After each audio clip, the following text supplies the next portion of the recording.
Avocat, amoureux de l'art, auteur et mécène, constitutionnaliste de renom, il a été ministre fédéral sous le gouvernement de Pierre Trudeau et aussi sénateur. Les questions des droits de la personne lui importent beaucoup, dont celles des communautés de la diversité sexuelle et de genre. Voici les affirmations de Serge Voyal.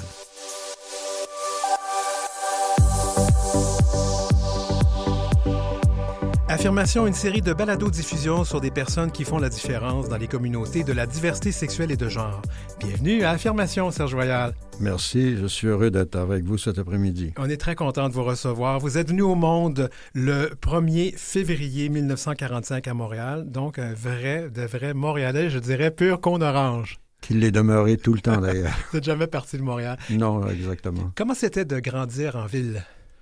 Je pense que, comme on dit communément, quand on regarde ça par en arrière, je crois que ça a été une opportunité en autant que, personnellement, j'étais concerné parce que je trouvais qu'à Montréal, il y avait plus de sollicitations. C'est-à-dire qu'on vivait moins dans un milieu familial fermé parce qu'il y a toutes sortes d'activités en ville. Il y avait les grands magasins, d'abord, où ma mère nous amenait, chez Dupuis et Frères et chez Morgan, à l'époque, ce qui est la baie aujourd'hui. Et pendant la période des fêtes, évidemment, il y avait le fameux petit train au 5e étage. Sur notre rue où j'habitais, sur la 17e avenue à Rosemont, il y avait aussi des anglophones qui avaient leur propre église, Saint-Gabriel de Brandon, enfin un peu plus au nord de Saint-François-Solano. Et puis, il y avait évidemment les loisirs du dimanche qui étaient très différents de ce qu'on pouvait avoir, ce à quoi on pouvait avoir accès en campagne, à la campagne. Par exemple, mon père nous amenait le dimanche après-midi au Château Ramsay. Mon frère et moi, on était subjugués par la locomotive Dorchester, qui est une réplique de la première locomotive de 1836 au Canada. Mon père nous amenait le dimanche également à Caughnawaga, aux danses autochtones, qui était un spectacle un peu imité de celui de comment on s'appelait, David Crockett, oui, et puis oui, évidemment les autres faux cow-boys de l'époque. Et puis, bien évidemment, le loisir que mon frère et moi, auquel on s'adonnait, c'était celui de jouer au cow-boy et à l'Indien. Alors, on était intéressés de voir des vrais Indiens, comment ils s'habillaient, comment ils parlaient, parce que dans nos jeux, on essayait d'imiter leurs cris, etc. Donc, c'est, comme je vous souligne, on était exposé à une diversité sociologique et à des loisirs qui n'étaient pas nécessairement accessibles si j'étais né à la campagne. Ça ne veut pas dire que quand on est en campagne, qu'on ne peut pas devenir des personnes influentes. Sir Wilfrid Laurier est né à Saint-Lin-des-Laurentides, dans une petite maison. Mais vous aviez accès à des événements culturellement et un peu partout. Donc, vous aviez accès à des choses qui étaient peut-être plus difficiles à une époque quand on habitait en Exactement. région rurale, oui. Et moi, en plus, évidemment, il n'y avait pas la télévision à cette époque-là. La télévision est arrivée dans les années 50. Et puis, au début, elle ne diffusait même pas à l'heure des repas. Elle suspendait la diffusion à 5 heures pour permettre aux gens de dîner tranquille, comme on dit, sans la télévision au milieu de la table. Et puis, les émissions pour enfants étaient évidemment diffusées vers 5 heures. Les émissions les plus populaires, c'était Rin-Tintin. Donc, des émissions qui, comme je vous souligne, étaient fondées essentiellement sur les légendes westerniennes avec... J'allais dire, parce que ce que vous parliez des Autochtones...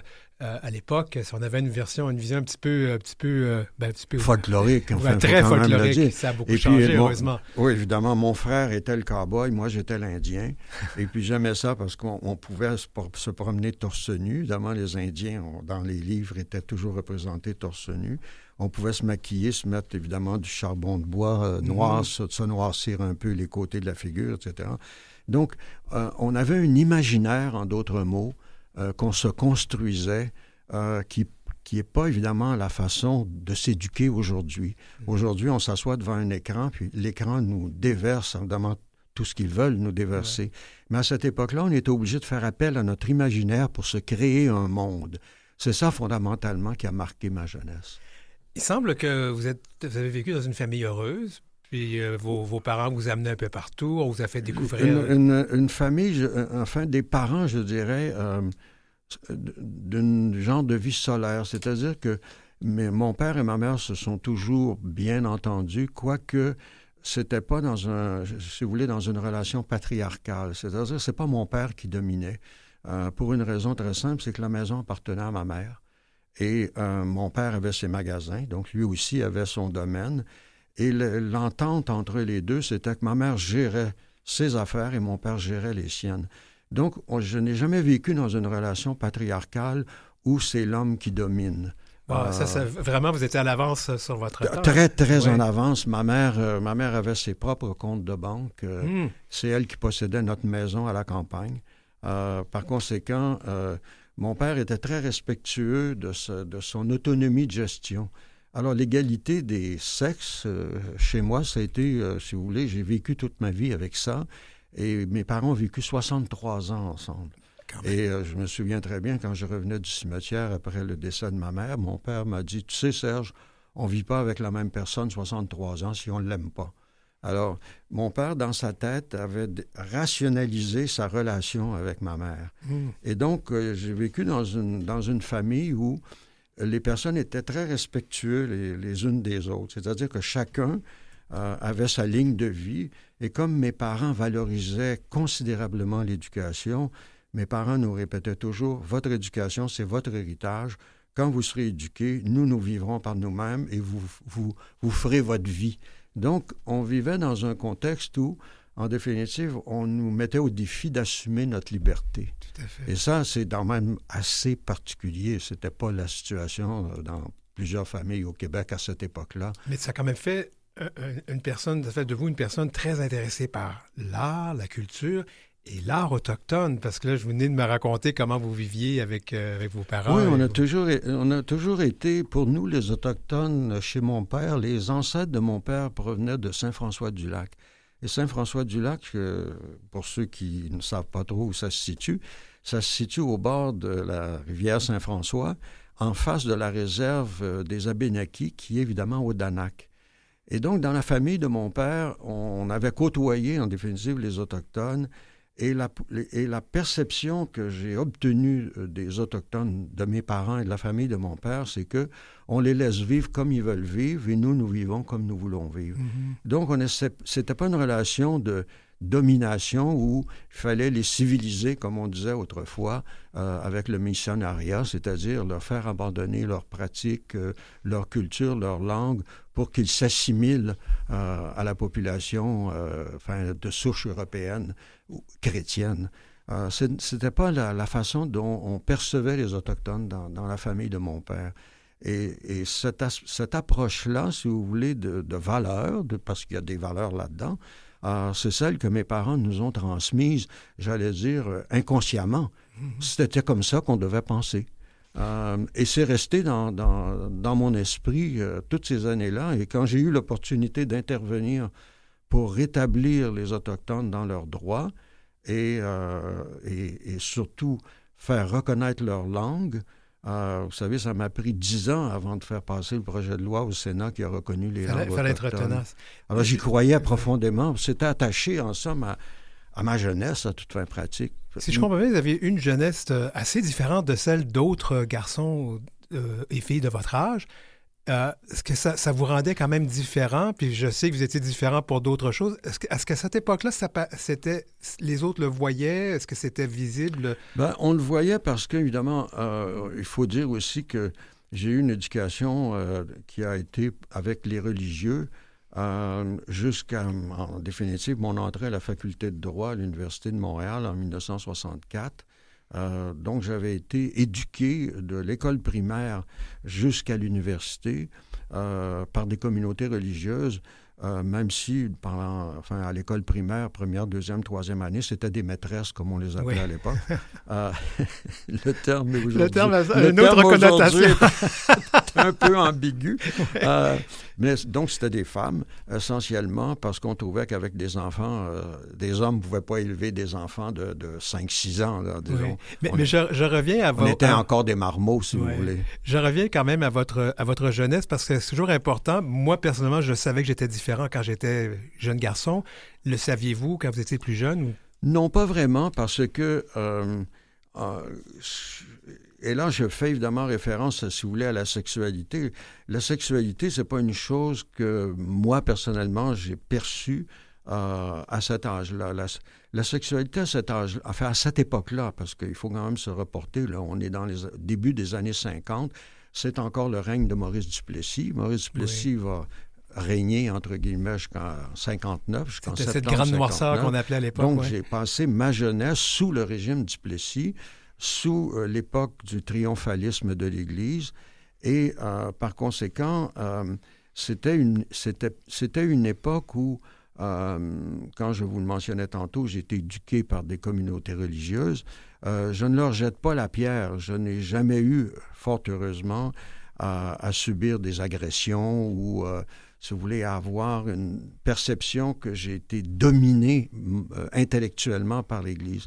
Il faut penser que dans notre famille, même si on récitait le chapelet avec le cardinal Léger à 7 heures le soir, 4 soirs par semaine, que mon père aussi nous emmenait à l'oratoire Saint-Joseph 2 fois par année pour allumer des lampions, qu'il fallait faire des neuvaines, faire les retraites du printemps à l'église, etc. C'est quand je raconte ça à mes neveux, ils ne me croient pas. Ils me disent « Mon oncle, t'exagères donc. » Et pourtant, non. Hein? Mais ce que je veux souligner, c'est que malgré cet environnement qui était très lourd, on ne comprenait pas comme enfant tous les principes théologiques qu'on nous enseignait. Mm-hmm. Pour nous, le rite religieux, c'était, si vous voulez, un spectacle. Mon frère et moi, nous étions des enfants de chœur, alors il fallait porter une soutane avec un surplis. On servait la messe, il fallait apprendre les répliques en latin. On ne comprenait pas, évidemment, la langue qu'on parlait. C'était un automatisme, c'était comme une formule magique à toute fin pratique. Mais ce qui nous subjuguait, c'était la pageanterie, c'est-à-dire le spectacle autour de tout ça. Et ce spectacle-là, évidemment, stimulait notre imaginaire d'enfant. Et quand j'ai vu le film Roma de Fellini, je ne sais pas si vous imaginez les scènes du film, où on voit évidemment toute l'Église dans ses atours les plus somptueux. On a l'impression que c'est évidemment une cour impériale qui se déplace. Alors nous, on faisait partie du spectacle. Et donc, malgré le fait qu'on vivait dans une ambiance hyper religieuse, on ne se sentait pas intellectuellement dominé, mon frère et moi. On participait au spectacle. D'accord. Alors, ça ne veut pas dire qu'on n'assimilait pas les principes religieux. On apprenait l'histoire sainte, évidemment. Et pour nous, l'histoire sainte, c'était les bandes dessinées de l'époque. Il y avait les pharaons, il y avait les empereurs romains, les légions romaines, la construction des pyramides, etc. C'était donc spectaculaire. C'était très... Oui. Et on se projetait dans ce monde-là. Oui. Alors, on avait une perception de la religion qui n'était pas, malgré le fait qu'elle était extrêmement présente à tous les niveaux de la vie familiale et de la vie sociale, je ne me suis jamais senti dominé au point où je ne pouvais pas assumer ma liberté de penser. D'accord. Et forcément, comme vous savez, tout le système d'éducation, c'est pour amener l'individu à penser par lui-même ou par elle-même. Et malgré cet environnement-là, je ne me suis jamais senti empêché de penser par moi-même. Et puis, il fallait se confesser. Et puis, je n'ai jamais perçu les relations avec les personnes dans le sens du mal. C'est-à-dire que le péché nous dominait, la notion de péché, de culpabilité nous dominait tellement que si on ne faisait pas ce qu'on nous disait de faire, on était pour aller en enfer brûler au feu éternel. Mon frère et moi, nous ne croyions pas à l'enfer. On trouvait que c'était évidemment imaginé complètement. C'était une sorte de... Comment dirais-je? C'était pour nous faire peur.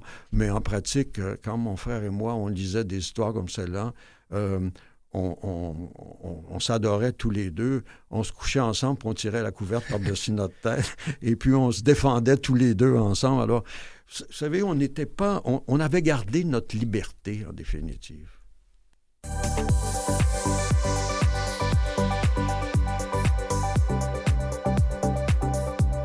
Et vous avez obtenu donc, on va sauter un petit peu dans le temps, mais vous avez obtenu une licence en droit de l'Université de Montréal, un diplôme en études supérieures en droit comparé de l'Université de Strasbourg, une maîtrise en droit administratif de l'Université de Sheffield et fait la scolarité de maîtrise en droit constitutionnel au London School of Economics and Political Science.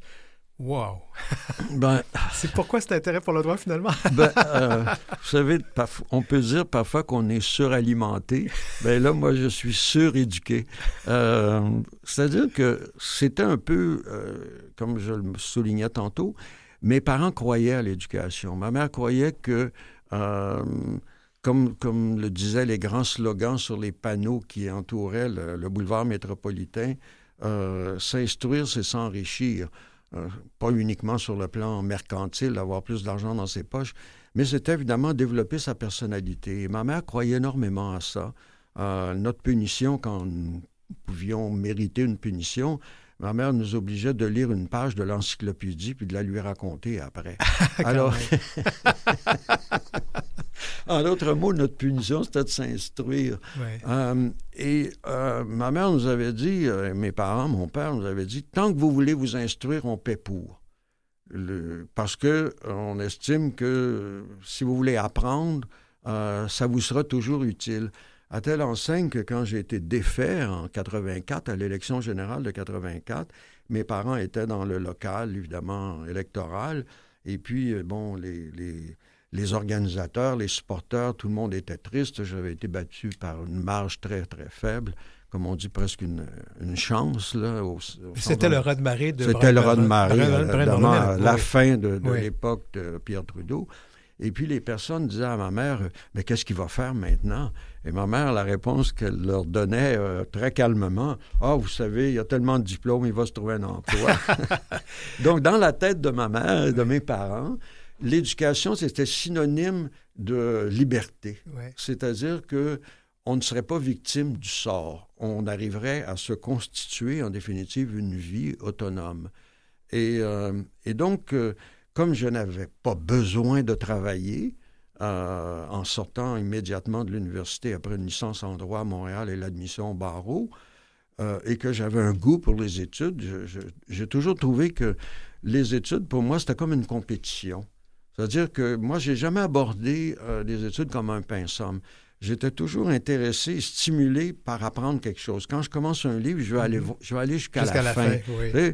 Alors, de la même façon, en droit, quand je m'intéressais à une forme du droit qui était le droit public, le droit constitutionnel, je voulais tout savoir dans ce domaine-là. Donc, ça a motivé. Donc, c'était naturel pour moi de vouloir poursuivre des études dans les domaines où j'estimais que j'aurais un intérêt éventuellement de travailler, enfin de contribuer.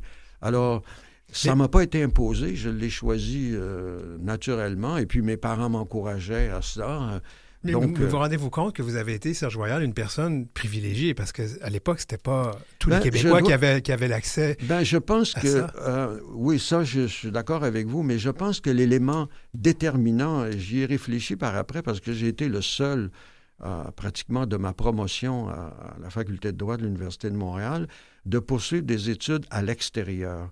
Moi, ce qui m'intéressait dans ces études supérieures, c'était d'aller à l'étranger. Oui. Je voulais aller voir ailleurs comment ça se passait et je voulais, comme je vous le soulignais tantôt, je dirais pas par instinct de compétition, mais je voulais voir d'autres étudiants et voir comment ils pensaient, comment eux se définissaient. Et ma première préoccupation, c'était pas de rester au Québec et au Canada, c'était d'aller soit aux États-Unis, soit en Angleterre et en France pour voir comment eux concevaient le droit, comment ils l'exprimaient, comment ils vivaient. Et puis, évidemment, mon imaginaire qui avait été stimulé pendant toutes mes études secondaires, je voulais aller voir le Louvre, Oui. Ça avait l'air de quoi? Le tombeau de Napoléon, ça avait l'air de quoi? L'Arc de Triomphe, c'est quoi? La Joconde. La Joconde, c'est quoi? Je voulais aller en Angleterre, évidemment, parce que forcément, l'Angleterre fait partie de notre réalité. On a beau vouloir l'ignorer, c'est pas vrai. Et nos lois sont vraiment... nos institutions sont notre droit inspirées, criminel, oui, tout le à droit fait. criminel est inspiré, comme vous savez, est inspiré directement du droit britannique. Alors donc, je voulais aller ailleurs.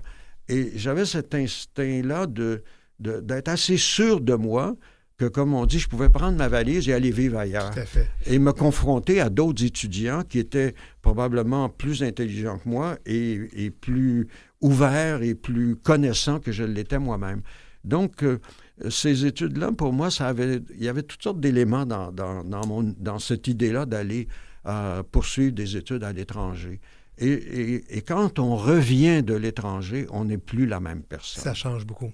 On n'est plus la même personne. J'aimerais vous parler de confronter. J'aimerais vous confronter à vous-même. Comment avez-vous réalisé que vous étiez attiré par les hommes?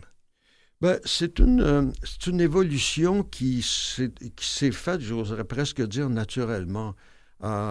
J'ai vécu avec des femmes. J'ai eu des aventures nécessairement avec des femmes. Et n'oubliez pas, moi, je suis venu, si vous voulez, à l'âge adulte, à l'époque des années 60. Et les années 60, c'était quoi? C'était le peace and love. C'est-à-dire que on sortait du cadre traditionnel où on n'avait pas de relation sexuelle avant le mariage. Vous savez, c'était toute la morale était à cette époque-là. À cette époque-là, c'est on se mariait pour avoir des enfants. Et puis, bien évidemment, nécessairement, il fallait garder le privilège de la relation sexuelle avec sa conjointe. Et c'était le cadre familial qui s'imposait jusqu'aux années 60. Aux années 60, quand l'idée de l'amour libre est devenue une sorte d'autre façon de vivre, ben, on n'avait plus l'obligation de s'astreindre à une relation, j'allais dire, monogame avec une seule personne. On pouvait faire en fait, le contexte social de l'époque, comme je vous le souligne, du peace and love, oui. C'était de dire, ben, on peut avoir des expériences différentes avec des garçons, avec des filles. C'est maintenant la manière contemporaine de se comporter. Et donc, ça, c'était ça qui apparaissait comme étant, si vous voulez, la rupture par rapport à la société précédente. Alors moi, j'ai connu cette vie-là. D'abord, premièrement, comme vous le savez, je vous disais, je vivais à l'étranger. Donc, je n'avais pas de contraintes du milieu immédiat, de la famille ou des amis. Je devais me faire une vie personnelle par moi-même. Et puis, ben, forcément, on rencontre des personnes, on est attiré par des personnes. Et j'étais attiré par des filles, j'étais attiré par des garçons.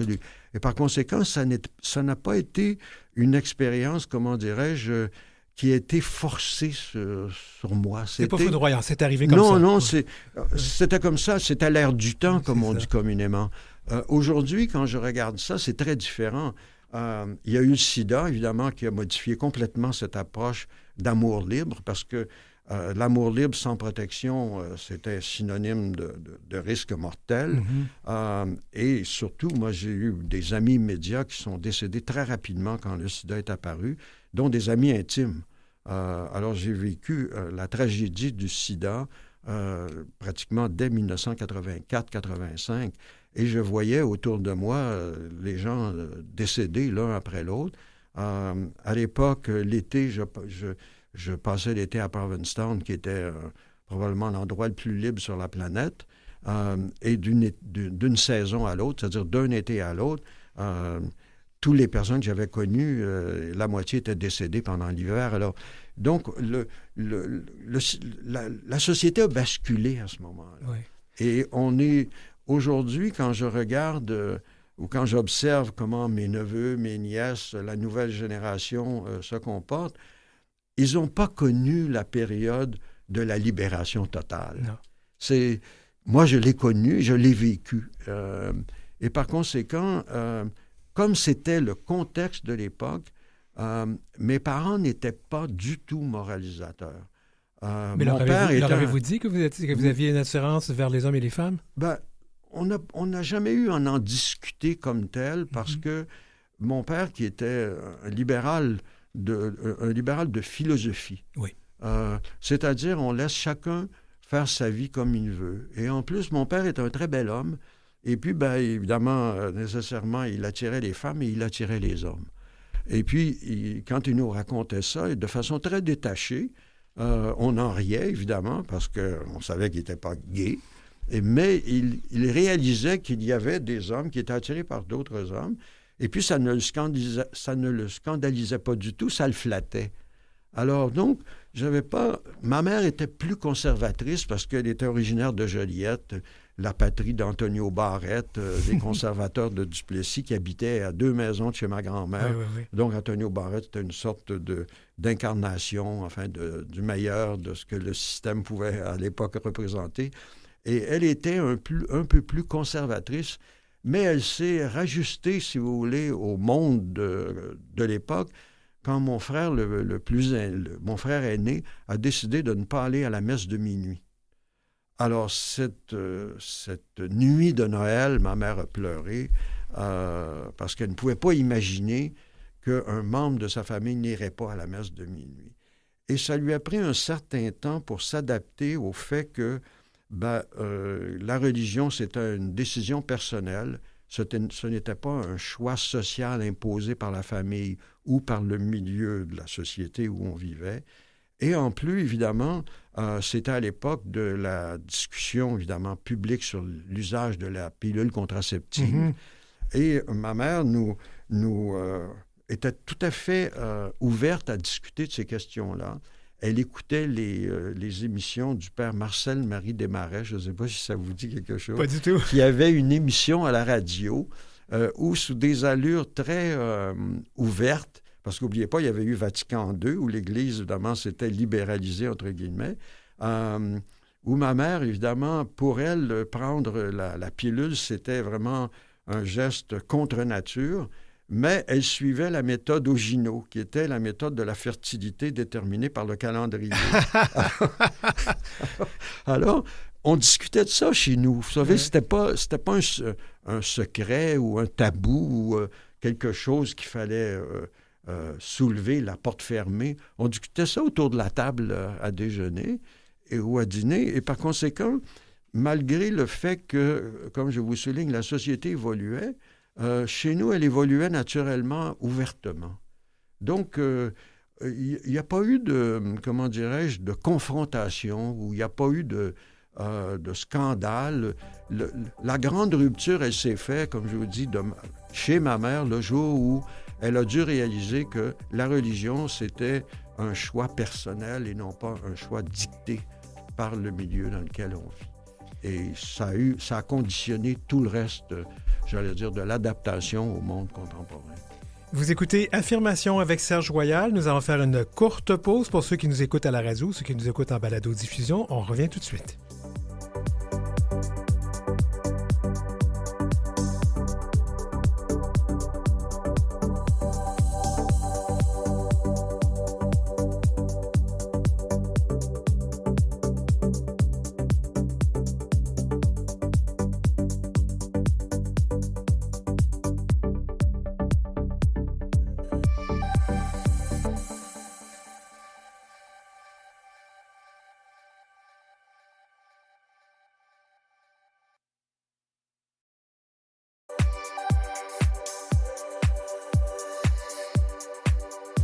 Serge Royal est d'abord un juriste de renom, très engagé dans la protection des droits de la personne. Il s'est impliqué dans tous les débats pour faire avancer ces droits, notamment ceux des communautés de la diversité sexuelle et de genre. Serge Royal a été ministre fédéral et sénateur et un militant gay, mais oui, mais à sa façon. Voici les affirmations de Serge Royal.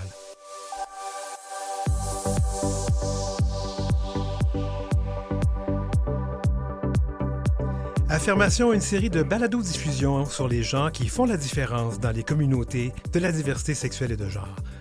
Serge Royal, donc, vous avez fait un non-coming out, hein, qu'on pourrait dire dans votre famille. Oui, un non-coming out, mais les journalistes que je côtoyais à l'époque où j'étais député, dans les années 70, se questionnaient de savoir si j'étais gay ou non. Et en particulier en 1976, pendant la crise des gens de l'air, j'étais très, très souvent, évidemment, sur les plateaux de télé, dans les interventions publiques et le reste. Et puis, bien évidemment, à la tribune de la presse à Ottawa, les journalistes francophones que je côtoyais plus souvent, entre eux, évidemment, quand ils prennent un verre, se demandaient « Joyal, es-tu gay? » Et puis, à un moment donné, comme personne n'arrivait à une conclusion là-dessus, ils se sont dit, on va lui envoyer une Mata Hari, c'est-à-dire il y avait une journaliste parmi eux, Diane Proulx, qui s'est dit, ben écoutez, moi, je vais me porter volontaire. Je vais l'inviter à dîner, puis on verra si ça va aboutir à quelque chose. C'est incroyable, hein, Alors, Diane Proulx, qui est par la suite devenue l'épouse d'un de vos confrères à l'époque, Jean Pelletier, qui évidemment était journaliste pour le journal La Presse. Son père était évidemment Gérard Pelletier, Gérard Pelletier, ancien éditeur de La Presse. Et donc, je me suis retrouvé, évidemment, avec Diane Proulx à dîner, un soir. Et puis, on s'est tellement bien entendu, puis le vin aidant pendant le repas, elle me dit à la fin, « Écoute, c'est un piège que je suis supposé de te tendre, et le reste, bon. » C'est vous dire que... Vous n'étiez pas fâché d'entendre ça? Donc, elle a dû faire son rapport après, parce qu'évidemment, elle avait été missionnée, comme on dit, pour aller vérifier si j'étais gay ou non. Vous, quand elle vous a dit ça, mais ça, moi, j'aurais été un peu fâché, non? Ah non, au contraire, on est devenus les meilleurs amis du monde. On est devenus les meilleurs amis du monde parce qu'on avait une relation franche. Oui. Moi, je n'avais pas à faire d'aveu. Et puis, évidemment... à cette époque-là, on essayait toujours quand même d'identifier les gens parce que, n'oubliez pas, c'est l'année 76. En 77, il y avait les descentes à Montréal dans les saunas au bar Trux, etc. Oui. La police de Montréal était encore très engagée dans une lutte anti-gay. Il faut quand même ça... ça fait pas si longtemps que ça, là. Ça fait pas si longtemps que ça. Alors, malgré, vous savez, le fait que l'homosexualité avait été dépénalisée par le Bill Omnibus de Pierre-Éliott Trudeau en 69. Il en demeure pas moins que 10 ans plus tard, il y avait encore la chasse aux gays à Montréal. Et tout ça, évidemment, sous sous le fouet du maire Drapeau. Et à telle enseigne qu'en 78, quand j'étais candidat à la mairie de Montréal, et j'avais toutes sortes de bénévoles autour de moi, et à un moment donné, je reçois un appel d'un journaliste de la station de radio CKAC qui m'a dit « Monsieur Joyal, votre chef de cabinet a été déjà arrêté par la police dans une affaire de mœurs. » Alors, j'appelle mon chef de cabinet, je lui dis « As-tu déjà été arrêté pour une affaire de mœurs? » Je dis « Jamais de ma vie. » Alors, c'était une enquête que la police de Montréal avait fait dans ses dossiers pour identifier parmi les personnes qui m'appuyaient, qui faisaient partie de l'équipe, une personne qui aurait pu avoir été accusée ou arrêtée pour des activités dites obscènes et évidemment dévoiler ça dans l'opinion publique que l'entourage du candidat à la mairie contient des personnes qui ont été arrêtées pour des activités d'obscénité publique. Parce qu'on n'utilisait plus l'homosexualité, on utilisait les mœurs ou les... Comment est-ce qu'on disait? Comportement... comportement déviant. Oui. Alors, donc, c'est vous dire qu'en 78... Oui, grossière indécence, c'est ça. Grossière indécence. Oui. En 78, à la Ville de Montréal, à la haute direction de Montréal, à la police de Montréal, on essayait encore, comme on dit, d'attraper les gens. Alors, c'est vous dire que quand vous me demandez, mais vous avez fait votre coming out comment? Ben, je vous dis, on vivait à cette époque-là encore une sorte de répression quand même très visible et j'allais dire très directe qui pouvait ruiner vous étiez candidat à la réputation mairie. de la Fallu personne. que, et moi, j'avais 52 candidats avec moi, oui. dont une quinzaine de candidates féminines. C'était la première fois dans une élection municipale où il y avait autant de femmes qui se présentaient avec moi. Et donc, on pouvait à ce moment-là, si vous voulez, détruire complètement la crédibilité d'un choix politique, d'un parti, parce qu'on dit à la tête de ce parti-là, il y a des gens qui ont été accusés de grossière indécence, etc., ce qui s'est révélé, ce qui était faux. Oui. Mais c'est vous dire que il n'y a pas si longtemps, c'était encore un élément de très grande, j'allais dire, d'un risque énorme sur le plan politique. Et je dois vous dire que quand M. Trudeau, Pierre-Éliott Trudeau, m'a appelé à son bureau pour me mentionner qu'il était disposé à me nommer au cabinet, il m'a dit textuellement « Je sais que vous êtes homosexuel Et si vous vous faites attraper avec des jeunes, je devrais vous renvoyer du cabinet immédiatement. Je veux que vous soyez avertis. Et là, je dois vous dire, les 2 bras m'ont tombé du corps, littéralement, parce que moi qui avais présidé l'année précédente l'adoption de la Charte, je croyais que la Charte protégerait les minorités sexuelles. Et je réalisais tout à coup que M. Trudeau avait les mêmes préjugés que ceux qui sont véhiculés par certaines églises, que si vous êtes gay, vous êtes pédophile. Il faisait pratiquement l'association directe entre le fait d'être gay et le fait d'être pédophile. Et le fait d'être pédophile, c'est une déviance. Et par conséquent, vous étiez gay, vous étiez déviant. Et savez-vous ce que je lui ai répondu? J'ai dit, vous n'avez pas à vous inquiéter, je vis avec une personne d'âge mûr.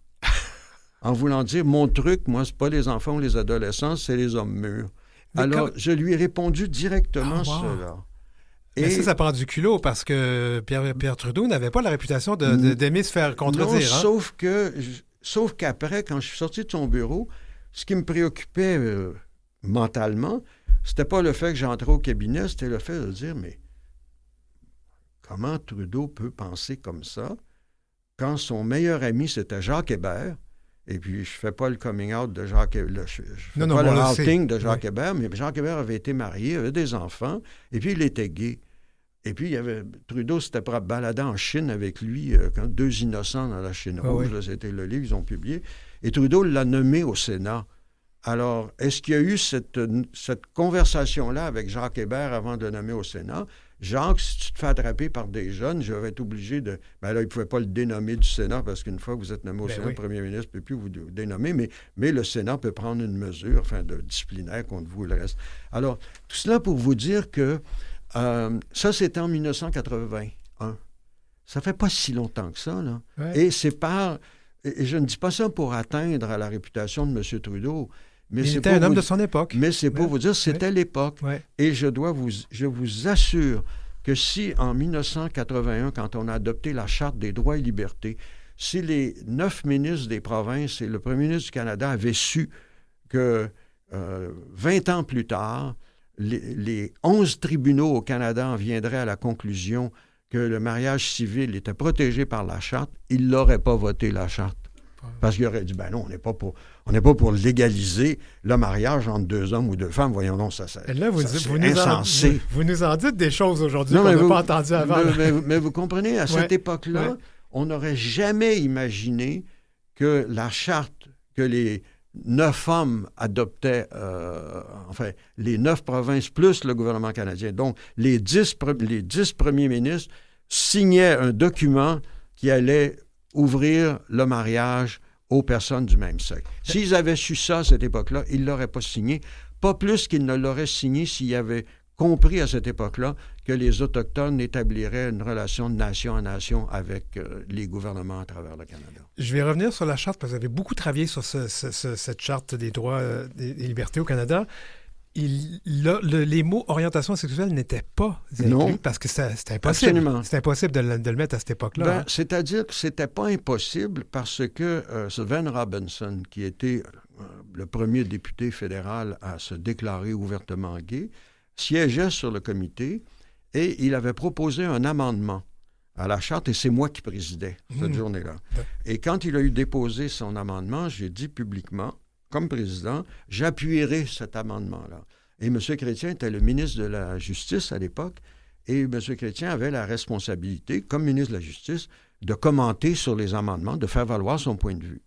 Et sa raison fondamentale était la suivante, c'est de dire, on est mieux d'adopter une charte qui utilise des mots très larges, comme sexe, que orientation sexuelle, pour s'assurer que, dans l'avenir, l'interprétation de la Charte puisse évoluer avec la société. Et c'est ce qui est arrivé. Et je vous raconte une autre chose qui s'est produite, c'est que quand les 11 tribunaux se sont prononcés pour dire le mariage est une institution qui doit être ouverte également aux hommes et aux femmes, indépendamment du fait qu'un couple, c'est un homme et une femme, M.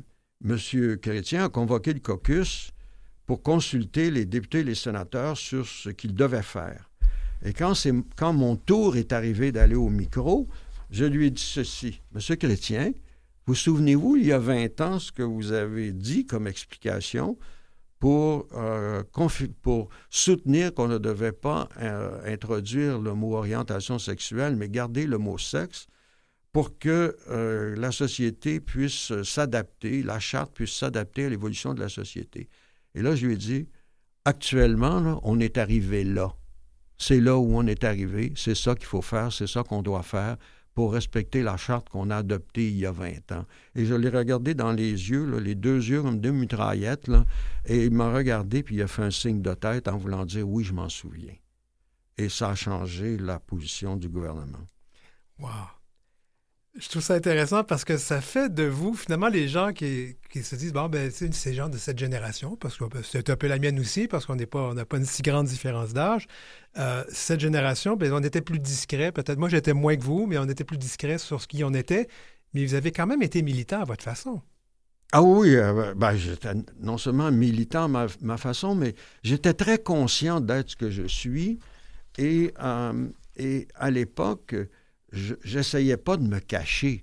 Je vivais comme selon la manière d'être que j'estimais être la mienne. Et mon conjoint venait avec moi dans des activités publiques. Et puis les gens se demandaient, vis-tu avec, oui ou non? Alors c'est un peu comme ce que je vous raconte dans les années 70 avec les journalistes qui se demandaient si j'étais gay ou non. C'est-à-dire que moi, j'ai toujours cru que il ne fallait pas, comme gay, que nous diminuions notre crédibilité de gérer les institutions où la majorité des personnes sont hétérosexuelles. Moi, je ne crois pas que les gays doivent gérer les gays. Je crois que les gays doivent gérer la société. Tout à fait. Indépendamment de ce que peut être l'identité des personnes qui sont devant nous. Et la meilleure illustration que je puisse vous donner de cela, c'est que j'ai été président du comité de l'éthique du Sénat pendant 16 ans. Et c'est un poste qui était électif, au scrutin secret, comme le pape. Alors, c'est-à-dire qu'à tous les 2 ans, les sénateurs devaient voter pour choisir le président. Et moi, évidemment, j'avais nécessairement, comme président, à prendre connaissance des rapports d'enquête sur les sénateurs, autant sur le plan de leur conduite publique que sur leur conduite personnelle qui aurait pu avoir un impact sur leur profession, sur leur activité parlementaire. Et j'ai toujours pensé que le fait d'être gay et d'être reconnu comme gay, ça ne devait pas empêcher les gens de dire « on vote pour Joyal, il est objectif, il est rigoureux et il respecte ce que nous sommes. Et nous respectons ce qu'il est. » Et j'ai trouvé que c'était le plus grand témoignage que les sénateurs m'ont donné de me réélire constamment à ce poste-là pour les juger dans leur conduite et recommander si le Sénat allait les expulser ou non. Il faut quand même le faire, là. Alors, moi, je crois, ça, c'est ma conviction très profonde. C'est-à-dire que je ne vois pas pourquoi, parce qu'on est gay ou pas gay, on devrait être défranchisé d'avoir des responsabilités les plus ultimes sur la vie des personnes.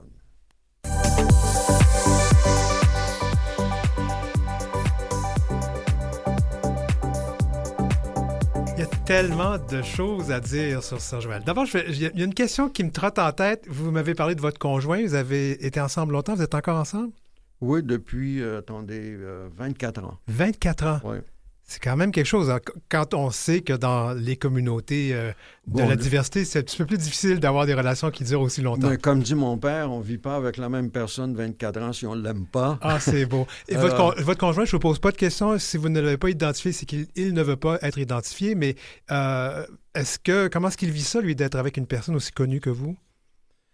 Bien, évidemment, forcément, comme quand je vais acheter mon journal, les gens me reconnaissent. Alors que lui, il est moins impliqué dans la vie publique. Il a des responsabilités publiques, mais il n'est pas impliqué dans la vie publique, évidemment, du tout comme moi je l'ai été. Donc, il n'a pas, je n'oserais pas dire subir, mais il n'a pas, évidemment, à composer avec le fait que quand on a été dans la vie publique comme moi pendant aussi longtemps, écoutez, moi, j'étais chef étudiant à l'époque de Bernard Landry et de Pierre Marois, donc dans les années 63-64. Alors, c'est vous dire, ça fait 60 ans que je suis dans la vie publique. Alors, il est évident que pendant toutes ces années-là, on doit évidemment respecter les personnes pour ce qu'elles sont. Et lui, évidemment, comme on dit, n'a pas à assumer cet aspect-là de la vie sociale. Et puis, comme je reste encore très impliqué dans plusieurs domaines de l'activité publique, ben forcément, je continue de me comporter comme je me suis toujours comporté.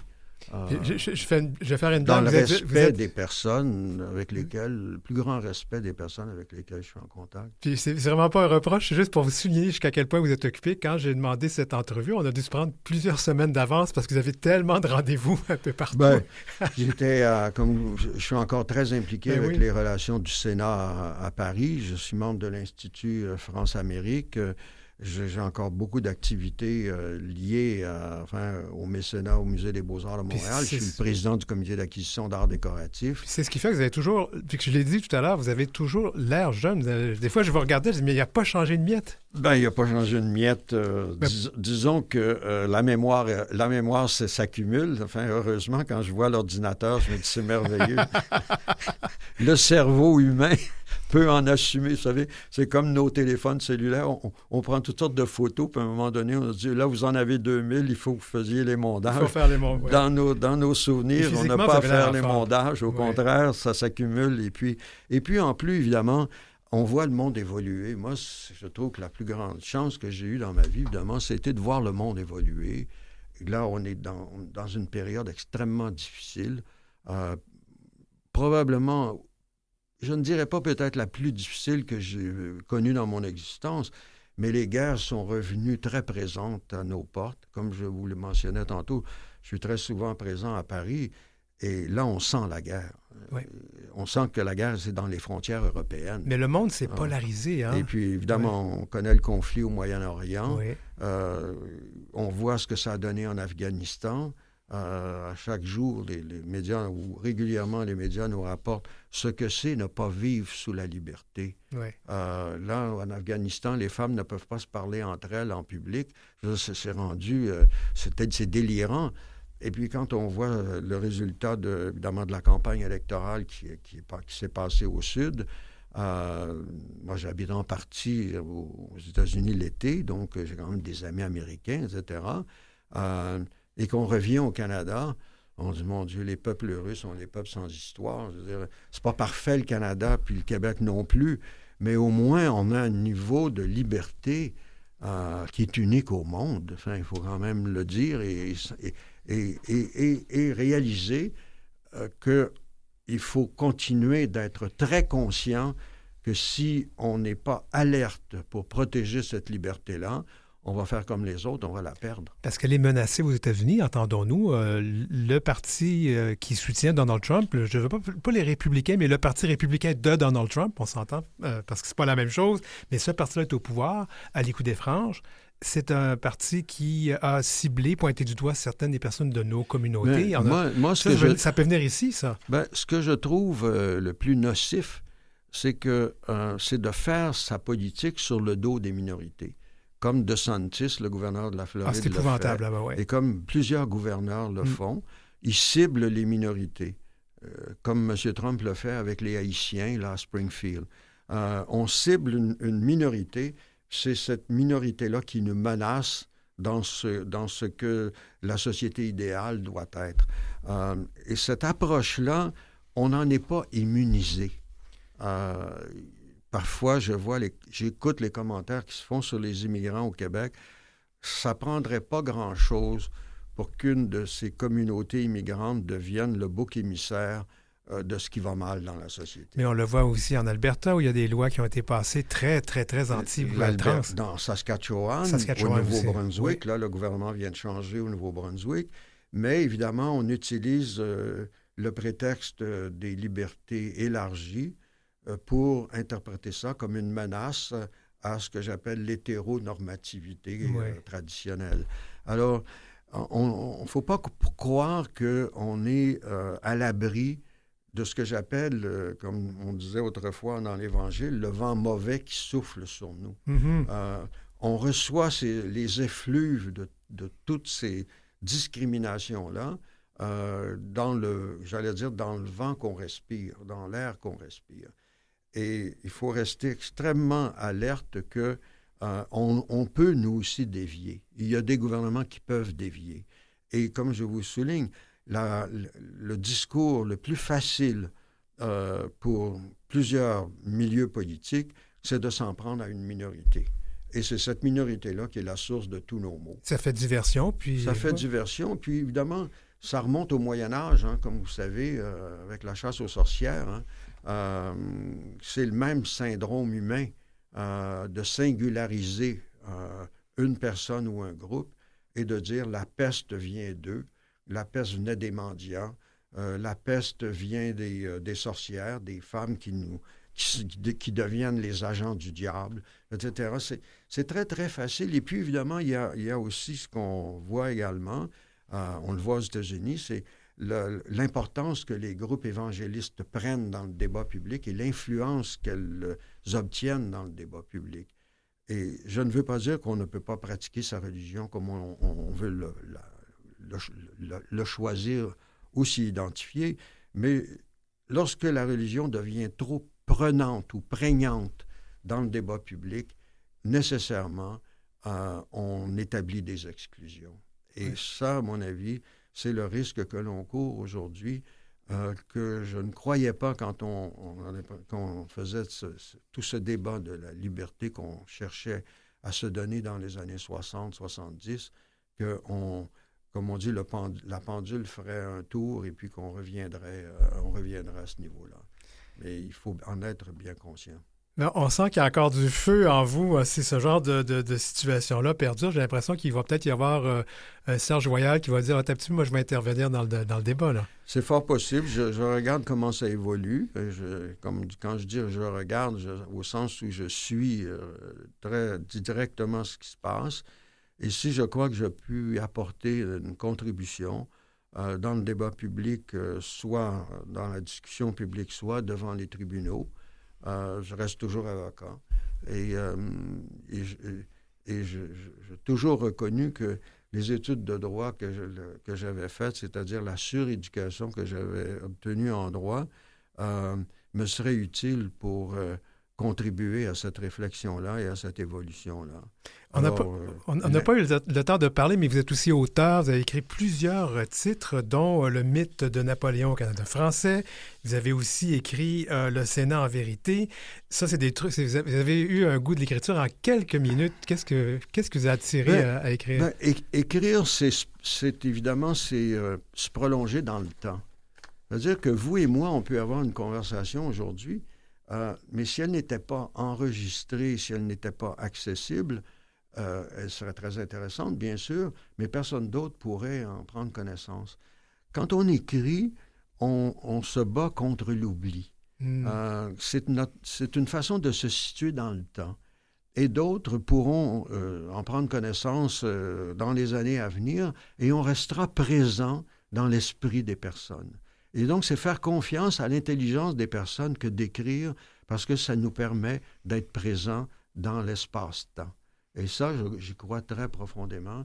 Et je pense qu'avoir appris à écrire par moi-même, je trouve que c'est un outil formidable.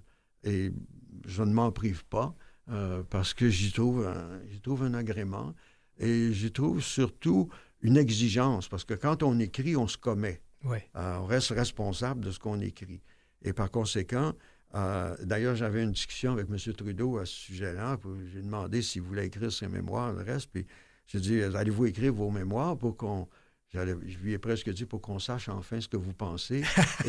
et il m'a dit, je vais laisser les autres écrire. C'est drôle. Il ne voulait pas prendre le risque de, comment dirais-je, d'être interprété différemment que ce qui était dans le domaine public.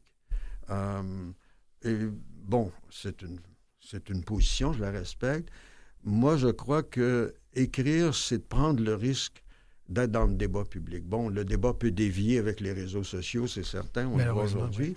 Oui. Sauf qu'il reste qu'un livre ou un CD, CD-ROM, c'est une façon de continuer d'être présent au monde, même quand physiquement on n'est plus là. Et ça, je crois profondément ça. Ah mon Dieu, on aurait pu en prendre pendant une autre heure de vous écouter, Serge Voyant. C'était tellement intéressant et surtout ce regard qu'on ne connaissait pas sur tout le débat qui a amené l'adoption de lois et d'actes constitutionnels qui ont changé les choses dans notre pays. Merci beaucoup. Merci d'avoir été là aussi pendant ces années, puis merci d'avoir été avec nous aujourd'hui. Espérons qu'il y aura encore beaucoup d'années à venir. On va l'espérer. On remercie Maurice Bolduc à la mise en onde aujourd'hui, Géry Ormelette aux réseaux sociaux et communications. Je m'appelle Denis Martin-Chabot, j'anime et je réalise Affirmation, une production de Canal M, La Voix de l'inclusion, la radio de Vues et Voix.